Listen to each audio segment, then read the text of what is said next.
Hello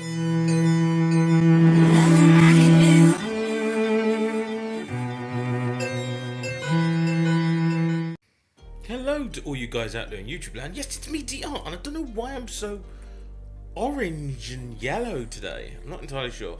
I got my doggy in the background. He wants to spend some time with me, so he's with me today. Anyway, this is a bit of a spur of the moment vlog, actually.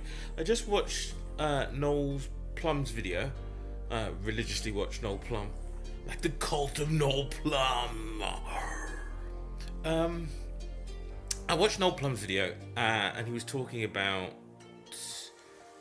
and you gotta forgive me, I'm gonna kind of do a bit of a synopsis. He was covering another YouTuber I was not familiar with, and her rejection of the term atheist, anti-theist. That was it.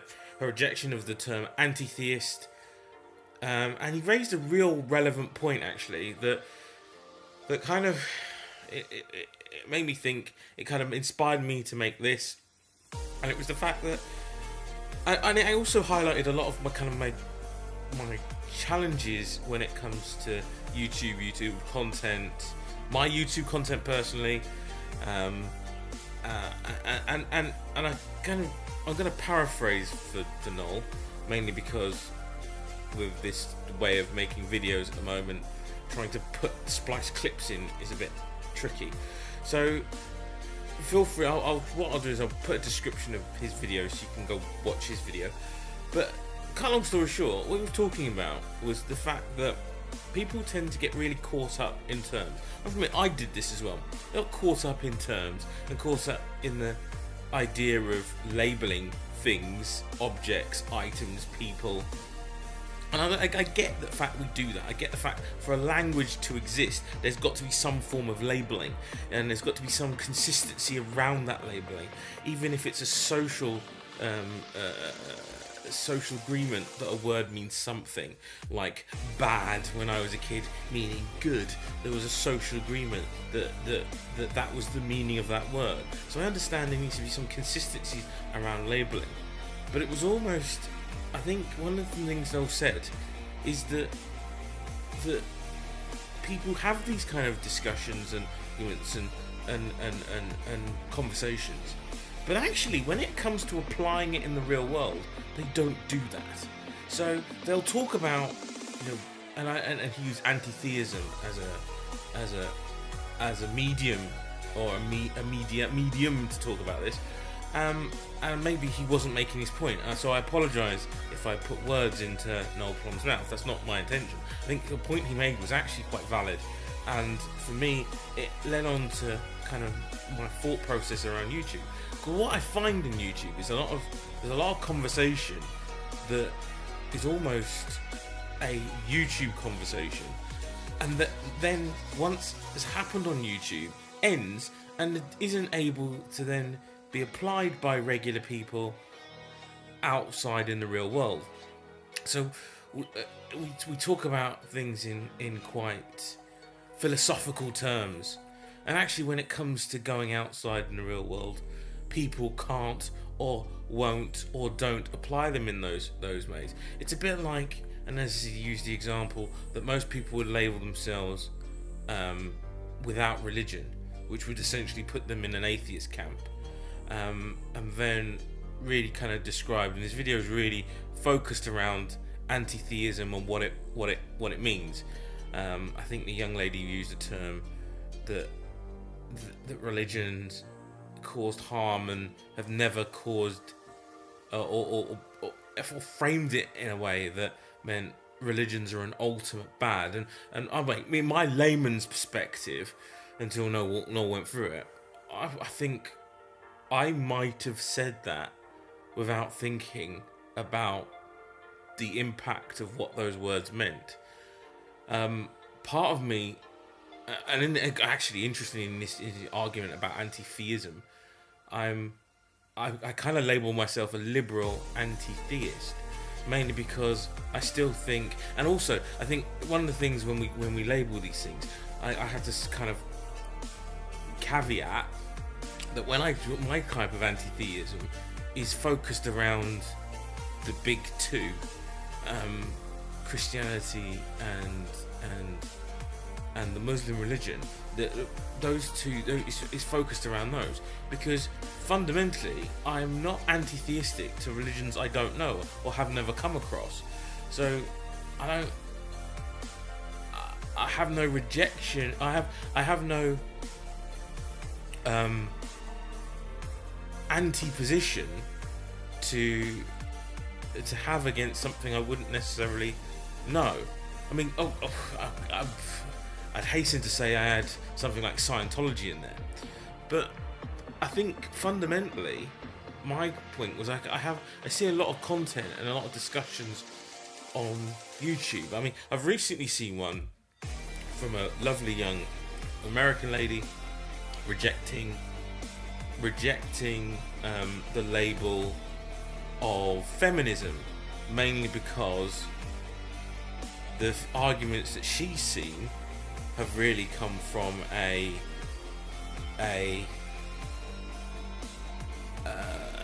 societal aspect, and none of the arguments that she's seen, or none of the discussions she's seen in her university career and so on and so forth, have discussed the evolutionary and biological reasons for the different gender roles, going back to men being stronger, there being a point in human development, human progression, where heavy tools were brought in. Therefore, men were more suited at that point to do the working roles, especially when women were carrying children. Now, I'm still unsure. I haven't really digested that thought process. My thought process behind that. I think sometimes, and this is where my whole point about whether or not the discussion happens on YouTube. I don't necessarily think that when I go out into the world, people. There goes my dog. He's off. He's woofing. He loves a woof. I just don't think that when we actually apply these things in the real world, I don't necessarily think that people are consciously as aware of these things as we are on YouTube.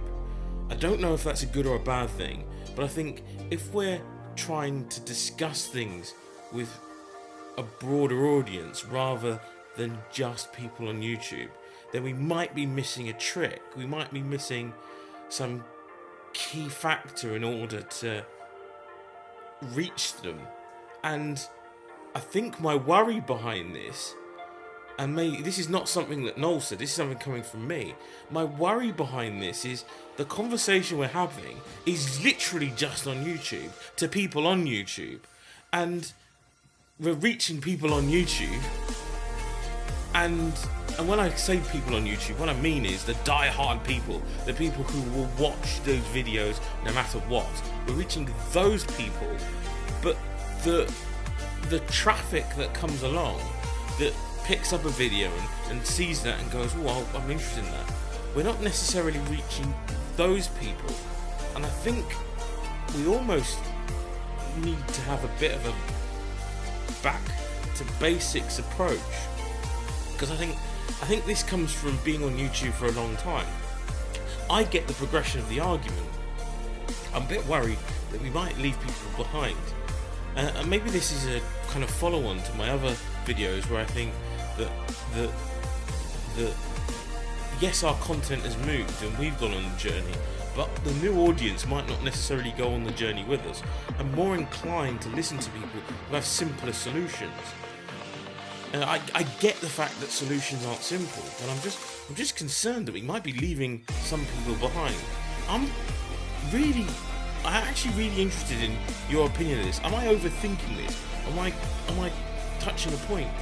Is our conversation, because we've had the conversation, we know the nomenclature, we've made the faults, we've made the mistakes, is our conversation almost, I don't want to say too cerebral, because that makes me think that people, but too deep, too in depth, too laboured, and actually doesn't reflect how people think about these things in, I don't want to say the real world, but in the outside world, you know, in the day-to-day world, in the day-to-day realm.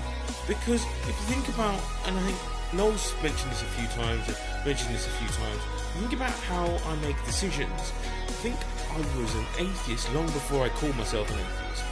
I might have identified with a religious group for social reasons, but I didn't follow the kind of precepts. I didn't live my life thinking about the intricate parts of it. I think there's a lot of people like that.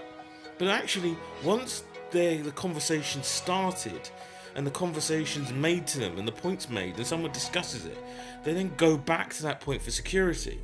And to enable people to almost think about it, we might need to consider that if we're too in depth with things, then we might lose people at hurdle 1, and then they'll just go back to the simple answer. I mean, is that a problem? Is that not? I'm just curious. As I said, the Noel's video sparked that conversation in my head to think about. Actually, I talk about these things on YouTube. I think about these things in my life, but do I actually apply them in the real world? And probably the answer to a lot of these is not as in as much detail as I talk about them on YouTube. I'm really keen to find out your thoughts on this. Do you think that actually, yeah, as I said, the conversation we have is too detailed, that we talk about things, you know, quoting the atheist experience, where we're agnostic about everything. We say we don't know about everything, and really, in logical terms, that's a real true point. That there's always a degree of uncertainty, but actually, when we talk in the real world, we talk with a degree of certainty, with the implied knowledge that it's not absolute certainty. But we do use certain terms. We do say that is that and this is that, because that's in shorthand of identifying it. And if we use the longhand term all the time, it might create confusion. Whereas on YouTube, what we tend to do is we tend to want to go back and use the long form term of these things. It's almost like when people get confused with the word theory. We use theory in its longhand term. Other people use theory in its social and cultural term, and it does create confusion. So I'm keen to hear your thoughts and your insight. Write some stuff in the doobly-doo. Apologies about the orange nature of the everything's white in the room, but I'm not sure why I'm orange. Anyway, this is DR. Say peace out and have a safe journey wherever you're heading. Thank you for watching this video. Don't forget to like, share and subscribe. And if you enjoy my content and want to know as soon as I post a new video, follow me on Twitter at Duel_RYT. That's Duel_RYT for more of my thoughts, as well as updates as soon as each new video is released.